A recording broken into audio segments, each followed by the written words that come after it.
Hello friends, welcome to my channel tech Guruji. जैसा कि हम देख रहे हैं कि सभी विद्यालयों की अंतिम सत्र की परीक्षाएं पूरी हो चुकी हैं, लेकिन इस महामारी के कारण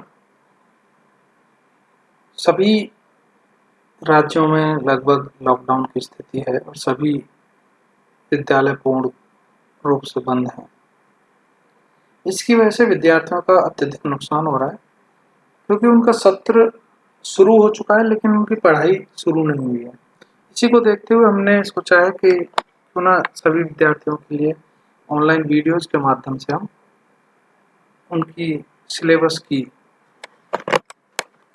पूर्ति करवाएं। तो इसी को देखते हुए आज हमने मैथ्स की क्लास 6 का जो पहला चैप्टर है नोइंग आवर नंबर्स, उसका वीडियो मैं सभी के साथ शेयर करने जा रहा हूं, जिससे वो इस वीडियो को देखकर अपनी पढ़ाई कर सकें और जो भी समस्याएं हैं उनको वो कमेंट के माध्यम से यहाँ पर हमें बता सकते हैं कि उनको इस चैप्टर के अंदर क्या क्या समस्याएं आ रही हैं। तो आइए देखते हैं इस चैप्टर के अंदर आखिर है क्या है नोइंग आवर नंबर्स। तो अगर हम इस चैप्टर में देखें तो जो हमारा नंबर सिस्टम है उसके बारे में हमें यहाँ पर बताया गया है। तो हम देखें कि हमें नंबर्स की जरूरत है क्यों आखिर। सबसे पहला जो काम है, अगर हम किसी चैप्टर को पढ़ रहे हैं तो उसमें हमें ये देखना चाहिए कि इसको पढ़ने के बाद हमें फायदा क्या होने वाला है, हम इस चैप्टर को पढ़ क्यों रहे हैं। तो अगर हम नंबर्स की हम जानकारी अगर लेना चाह रहे हैं तो हमें नंबर्स की जानकारी की जरूरत है क्यों। तो उसका आंसर आपको यहाँ पर मिलेगा कि नंबर्स को जानने के बाद हम किसी भी चीज को काउंट कर सकते हैं, काउंट करके हम बता सकते हैं। अगर हम एग्जाम्पल लें कि किसी क्लास में स्टूडेंट्स बैठे हुए हैं, अगर हम पूछें कि यहाँ पर कितने स्टूडेंट्स बैठे हुए हैं, तो हम बिना काउंटिंग के हम ये नहीं बता सकते कि यहाँ पर कितने स्टूडेंट्स बैठे हुए हैं। और काउंटिंग के लिए हमें नंबर्स की जरूरत होगी।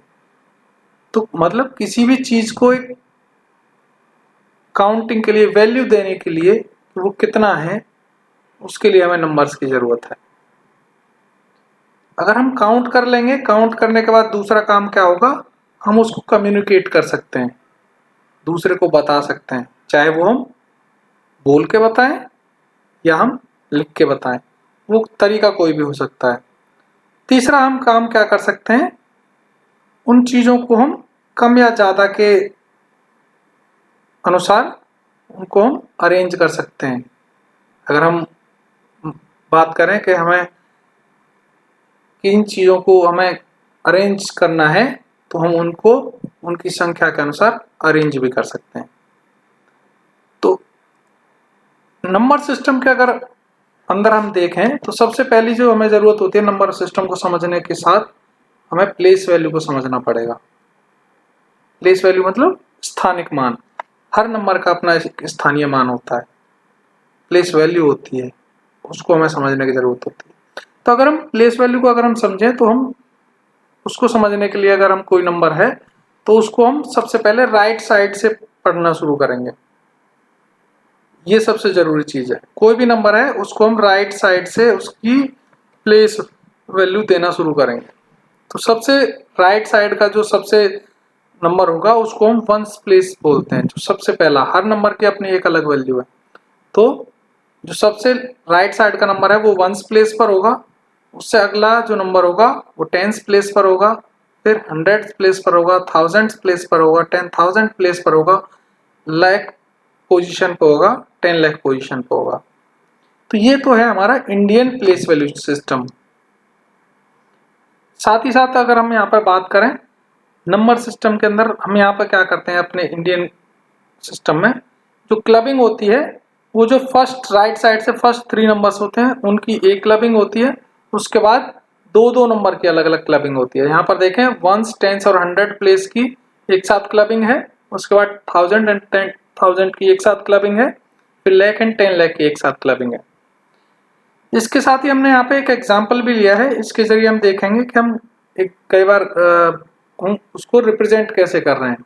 तो यहाँ पर एक नंबर है 9951024, इसको हम प्लेस वैल्यू चार्ट के अंदर प्लेस करेंगे। तो हमने बात की थी राइट हैंड साइड से प्लेस करना शुरू करेंगे। तो सबसे राइट साइड में हमारे यहाँ पर 4 है, 4 को हम वंस प्लेस पर प्लेस कर दिया, उसको उसके बाद 2 है, 2 को टेंस प्लेस पर। उस तरीके से हम हर प्लेस वैल्यू पर एक एक नंबर को प्लेस कर दिया। तो यहाँ पर हम देख रहे हैं ये सारे नंबर हमारे उसकी प्लेस वैल्यू के अनुसार प्लेस हो गए। हमने बात करी थी क्लबिंग की, तो फर्स्ट 3 नंबर एक साथ क्लबिंग होंगे, उसके बाद अगले दोनों नंबर एक साथ क्लब होंगे, इसके बाद ये दोनों एक साथ क्लब होंगे।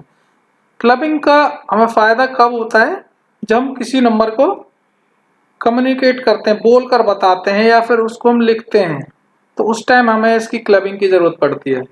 तो हम यहाँ क्या करेंगे, जो दोनों नंबर एक साथ क्लबिंग है तो इनको एक साथ बोला जाएगा। तो जैसे ये क्या है, ये लेग प्लेस है और 10 लेग प्लेस है, इसको एक साथ बोला जाएगा।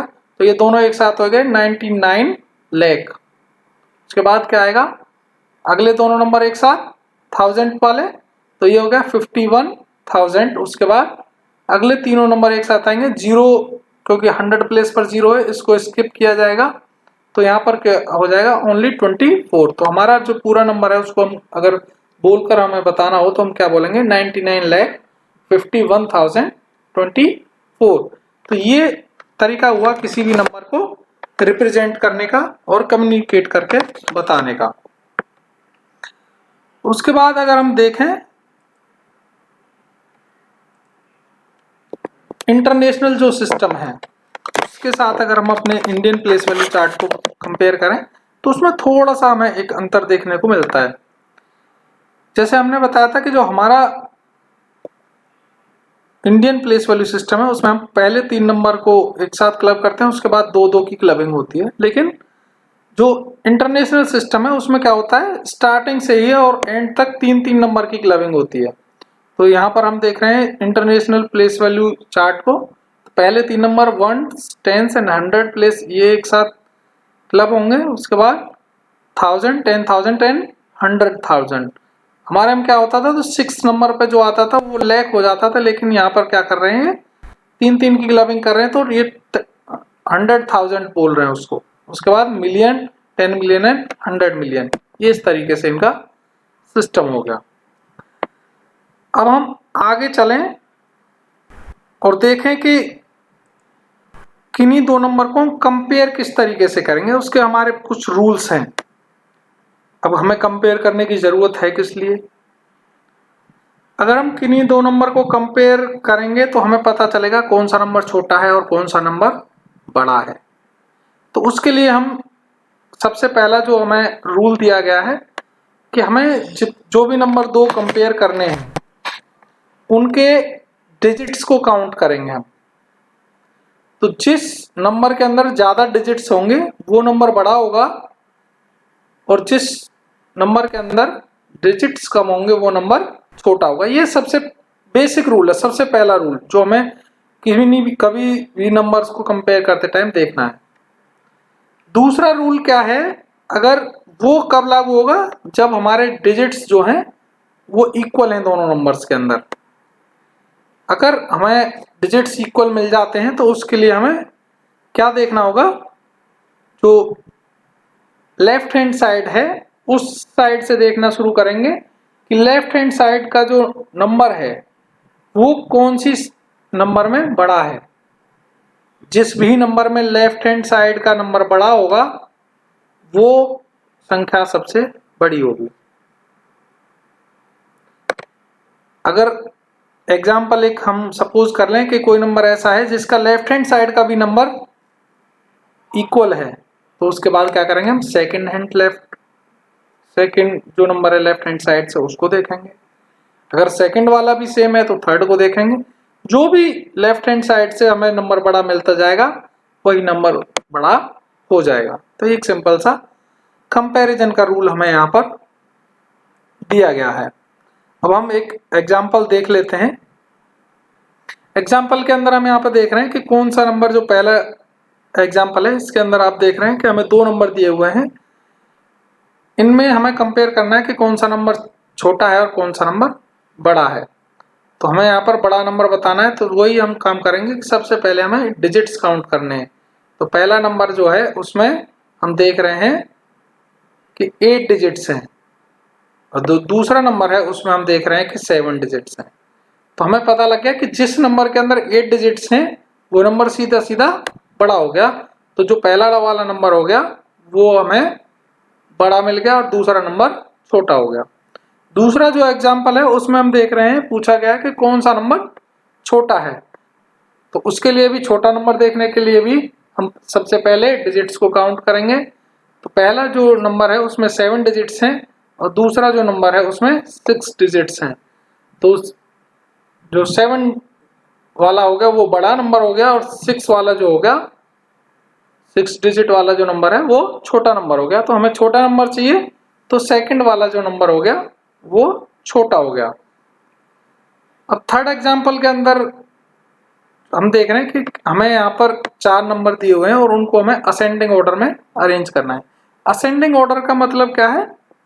छोटे से बड़े की तरफ जाना, ये असेंडिंग ऑर्डर होता है कि सबसे पहले जो नंबर लिखा जाएगा वो सबसे छोटा होगा, फिर उससे बड़ा, फिर उससे बड़ा, मतलब नंबर बढ़ते हुए जाना है, वो असेंडिंग ऑर्डर है। सेम होता है डिसेंडिंग ऑर्डर। डिसेंडिंग ऑर्डर में क्या होता है? पहले जो आएगा वो सबसे बड़ा नंबर आएगा, फिर छोटा और सबसे आखिर में जो आएगा वो सबसे छोटा नंबर आएगा। तो वही यहाँ पर एग्जाम्पल भी दिए हुए हैं, उसमें भी आप देख सकते हो कि स्टार्टिंग में जो पहला असेंडिंग ऑर्डर वाले में सबसे पहले सबसे छोटा नंबर है, फिर उससे बड़ा, फिर उससे बड़ा और आखिर में सबसे बड़ा नंबर आया है। डिसेंडिंग ऑर्डर में देखेंगे तो पहले सबसे बड़ा नंबर आया है, फिर उससे छोटा है, फिर उससे छोटा है और आखिर में सबसे छोटा वाला जो नंबर है वो हमें यहाँ पर देखने को मिल रहा है। तो ये आज हमने देखा कि नंबर सिस्टम के अंदर हमने अपने नंबर्स को जाना, हमने कंपेयर करना सीखा, हमने नंबर्स को अरेंज करना सीखा असेंडिंग एंड डिसेंडिंग ऑर्डर में। आशा करता हूँ कि ये वीडियो सभी को पसंद आई होगी और सभी इस वीडियो के जरिए अपना जो चैप्टर है उसकी पढ़ाई भी कर सकेंगे। और फिर भी अगर आपको इस वीडियो में कोई भी समस्या आई है तो अपनी समस्या को आप इस वीडियो के कमेंट सेक्शन में डालकर पूछ सकते हैं। मैं कोशिश करूंगा कि आपकी समस्या का हल जल्दी से जल्दी आप तक पहुंचाऊं। और ऐसी ही अधिक वीडियो के लिए आप मेरे चैनल को सब्सक्राइब कर सकते हैं और मैं कोशिश करूंगा कि लगातार सभी सब्जेक्ट्स की वीडियो आपको लगातार पहुंचाऊं ताकि सभी विद्यार्थी घर बैठे अपनी पढ़ाई जारी रख सकें, उनकी पढ़ाई का नुकसान ना हो। तो अगर आपके जो जानने में जितने भी बच्चे हैं, चाहे वो प्राइवेट स्कूल्स के हों चाहे वो गवर्नमेंट स्कूल्स के हों, सिलेबस लगभग सेम ही है, तो उनको घर बैठे अपनी पढ़ाई जारी रखने के लिए आप इस चैनल को रिकमेंड कर सकते हैं और इस चैनल को सब्सक्राइब कर लें और साथ ही बेल का जो आइकन है उस पर भी आप क्लिक कर लें जिससे आपको सभी नोटिफिकेशन जल्दी से जल्दी मिल सकें। Okay, thank you.